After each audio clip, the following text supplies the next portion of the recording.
Presiden Prabowo dikabarkan sudah mendapat restu dari Jokowi untuk menunda pindahnya perkantoran pemerintah ke Ibu Kota Nusantara IKN. Bahkan Jokowi juga sudah merestui agar anggaran ditunda sementara. Langkah Presiden Prabowo Subianto untuk menahan sementara anggaran infrastruktur mengisyaratkan kecenderungan pemerintahannya untuk tidak memprioritaskan proyek Ibu Kota Nusantara alias IKN, menurut sejumlah pengamat.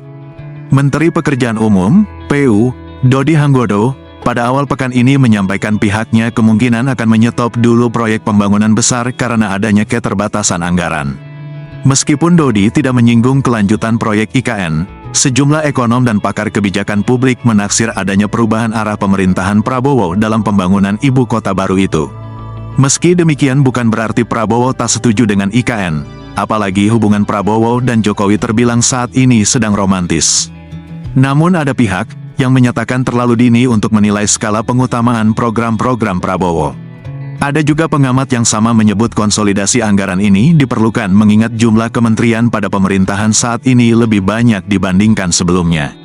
Adapun pihak otorita IKN ketika dimintai tanggapan menyatakan optimis, pembangunan ibu kota baru di Kalimantan Timur itu akan berlanjut dengan baik di bawah pemerintahan sekarang. Menteri Pekerjaan Umum, PU, Dodi Hanggodo, menyebut pihaknya akan memaksimalkan pemanfaatan infrastruktur yang telah ada untuk mendukung ketahanan pangan, energi, dan air.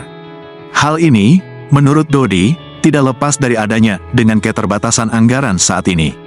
Pada September lalu, Kementerian Pekerjaan Umum dan Perumahan Rakyat saat itu masih di bawah Presiden Jokowi mendapatkan pagu tahun anggaran TA 2025 sebesar 116,23 triliun. Dodi mengemukakan dari keseluruhan anggaran itu, hanya sekitar 4% yang dapat digunakan Kementerian Pekerjaan Umum saat ini untuk proyek-proyek baru. Di luar itu, Dodi mengaku masih menunggu arahan dari Presiden.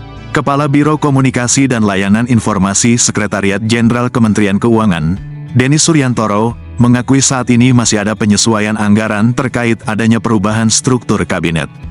Seperti diketahui, Kabinet Prabowo berjumlah 48 kementerian, jauh lebih banyak ketimbang Kabinet Joko Widodo yang berjumlah 34 kementerian. Kementerian Pekerjaan Umum dan Perumahan Rakyat termasuk yang dipecah menjadi Kementerian Pekerjaan Umum dan Kementerian Perumahan dan Kawasan Permukiman.